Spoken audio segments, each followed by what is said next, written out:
All I did as a judge was to make sure that whoever comes to give evidence, it doesn't undergo a lot of stress when I'm in the panel.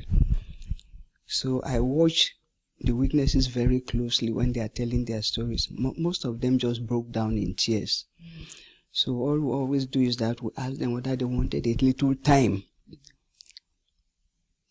so that they can go recover and come back to their self, or if they wanted to have a drink of water, because we always had water there. Some of them, you'd find them wiping their eyes with their hands, and then in the ICT, we'll always have a box of Kleenex or something in the witness stand. So some of them don't know that they have the right to use it. So I noticed that since I always sat with two men, I'm usually the one who will point out to the witness that, can you have a glass of water? There is tissue paper in front of you. If you want to use it, you can use it. Do you think you can go on, or can we have a little break? I said, but also just remember that we really sympathize with you to relieve all these things, but it is important for us to hear your story, to enable us to arrive at the truth, since we were not there when it happened.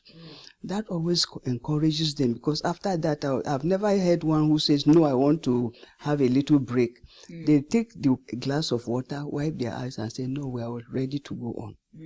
So my colleagues, the men always say, your presence in this panel makes a difference.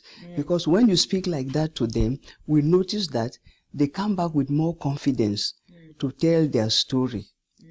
Perhaps because they identify that that's a woman who actually understands what we went through. My male colleagues appreciated it, because whenever a witness becomes emotional, they just keep quiet and leave me to take so when they finish, they turn to me and smile and say, you see, when we sit alone, they refuse to go on and say they want a break. But when you are in the panel, after we've spoken to them nicely like that, they always go on and say, no, I want to continue, I want to continue. Yeah, so when we go out of court, I tell them that, well, as a woman, I do appreciate, I feel for them.